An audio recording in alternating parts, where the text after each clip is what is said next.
आज Doubtnut app download करें। Doubtnut पर अपने सभी गणित, रसायन विज्ञान, भौतिक विज्ञान और जीव विज्ञान के डाउट्स का करो सफाया। बस प्रश्न की फोटो खींचो, एक ही प्रश्न को क्रॉप करो और तुरंत वीडियो सोल्यूशन पाओ। अभी डाउनलोड करें। हेलो दोस्तों, हमारा प्रश्न है संलग्न चित्र में प्रत्येक संधारित्र की धारिता 1 माइक्रोफैरेड है। बिंदु ए और बी के बीच तुल्य धारिता ज्ञात कीजिए। तो आइए दोस्तों देखते हैं इस प्रश्न को। तो दोस्तों यहाँ पे जो है ये चित्र दिया गया है और इसमें जो है 1 माइक्रोफैरेड का संधारित्र जुड़ा है। ये जितने संधारित्र हैं सारे जो है एक एक माइक्रोफैरेड के हैं। ठीक है, सबका जो है मान एक एक माइक्रोफैरेड है। A B 1 microfarad, A B 1, A B 1, A B, मतलब सबके जो है धारिता जो है एक एक माइक्रोफैरेड है।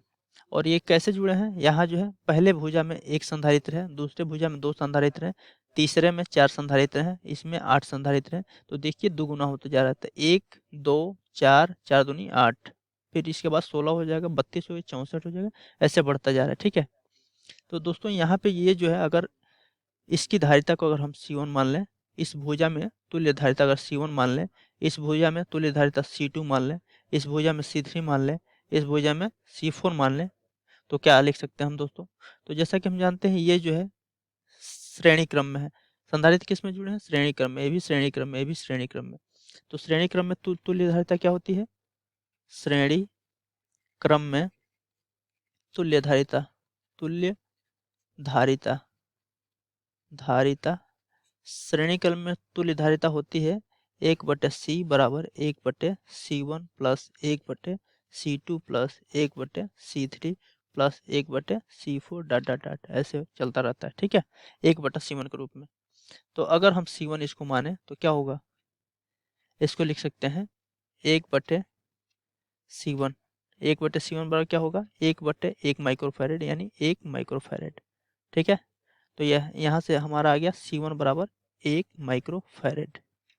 C2 दोस्तों क्या होगा हमारा, C2 देखिए, C2 क्या होगा, अगर C2 तुल्य धारिता ले रहे हैं तो 1/C2 बराबर क्या होगा, 1/1 प्लस 1/1, यानी क्या हो गया, 1 1 2 हो गया। ठीक है, तो हमारा C2 आ जाएगा, C2 क्या होगा दोस्तों, ये 2/1 हो गया ना, तो C2 हो जाएगा हमारा, C2 क्या होगा 1/2।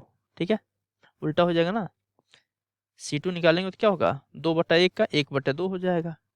अब दोस्तों C3 निकालेंगे तो क्या होगा, 1/C3 बराबर क्या होगा, 1/C3 बराबर हो जाएगा, कितने संधारित्र लगे हैं C3 में, 1 2 3 4, यानी 1/1 प्लस 1/1 प्लस 1/1 लिखेंगे, 1/1 प्लस 1/1 प्लस 1/1 प्लस 1/1 4 बार, तो क्या हो जाएगा, ये 1 1 2 1 3 1 4, 4 हो गया, और 4/1 लिख सकते हैं इसको, तो यहाँ से C3 हो जाएगा 1/4। ठीक है, इसी प्रकार C4 क्या हो जाएगा, C4 हमारा हो जाएगा, C4 में 8 संधारित्र हैं, तो C4 1/C4 बराबर क्या हो जाएगा, 8/1 हो गया, तो यहाँ से हमारा C4 निकल जाएगा, C4 बराबर 1/8 हो जाएगा। ठीक है, अब C1 C2 C3 सबके हमने मान निकाल लिए। क्या क्या निकाले, C1 कितना है, C1 हमारा है 1 माइक्रोफैरेड, C2 है 1/2, C3 कितना है, C3 है 1/4, C4 कितना है 1/8। ठीक है, अब इसको जो है, अब ये किस में जुड़े हैं, अब देखिए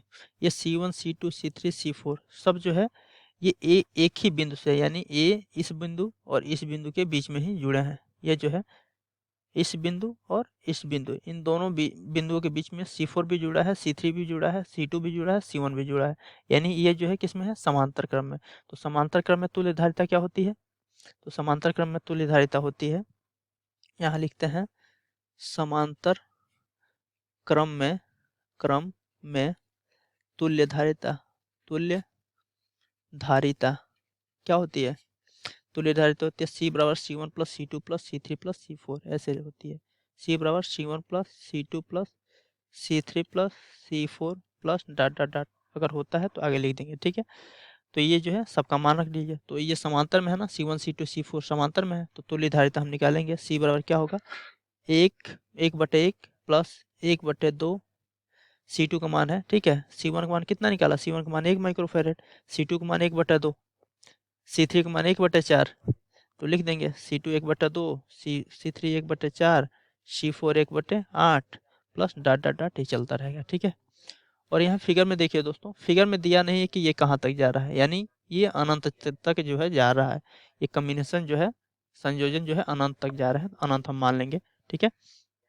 अब यहाँ देखिए दोस्तों, ये जो है 1 है, फिर 1/2 है, फिर 1/4 है, फिर 1/8 है। तो यहाँ हम देख रहे हैं दोस्तों कि यहाँ जो है हर पद में 1/2 का गुणा होता जा रहा है। यहाँ 1/2 से गुणा करें 1/2 होगा, फिर 1/2 से गुणा करें 1/4 होगा, फिर 1/2 से गुणा करें तो 1/8 होगा। यानी ये जो है हमारा गुणोत्तर श्रेणी है। कौन सा है? गुणोत्तर श्रेणी। गुणोत्तर श्रेणी, गुणोत्तर श्रेणी है। तो गुणोत्तर श्रेणी के n पदों का योग क्या होता है दोस्तों? n पदों का योग होता है, गुणोत्तर श्रेणी के n पदों का योग, यहाँ लिख सकते हैं अनंत पदों का योग होता है, या नहीं, यहाँ अनंत पद है ना, तो अनंत पदों का योग निकालेंगे। अनंत पदों का योग s बराबर होता है a/1 - r, जहाँ r क्या होता है? r होता है सर्वानुपात। r बराबर सर्वानुपात, सर्वानुपात, ठीक है। और a क्या होता है? a होता है पहला पद, a बराबर प्रथम पद, प्रथम पद, ठीक है। तो यहाँ से गुणोत्तर श्रेणी में है, तो इनका जो है हम योग निकालेंगे। तो c बराबर क्या हो जाएगा? a क्या है दोस्तों? a है 1 हो जाएगा बट्टे में 1 माइनस r क्या है? सर्वानुपात क्या है? सर्वानुपात कैसे निकालते हैं? किसका गुणा हो रहा है? इसमें 1/2 का हर पद में गुणा हो रहा है, तो हमारा सर्वानुपात क्या हो जाएगा? 1/2। तो 1 माइनस 1/2। अब ये हमारा दोस्तों क्या आ जाएगा? यहाँ ऊपर तो 1 है, 1 यहाँ गुणा कर दीजिए, क्या होगा? 3 गुणा करेंगे 2 माइनस 1 हो जाएगा, 2 माइनस 1/2। इसको हम लिख सकते हैं, क्या लिखेंगे? इसको लिख सकते हैं c बराबर क्या हो जाएगा? 2 ऊपर चला जाएगा, 2 बटे और 2 में से 1 जाए 1, 2/1, यानी हमारी तुल्य धारिता कितनी आ गई? 1 आ गई। क्या आ गई?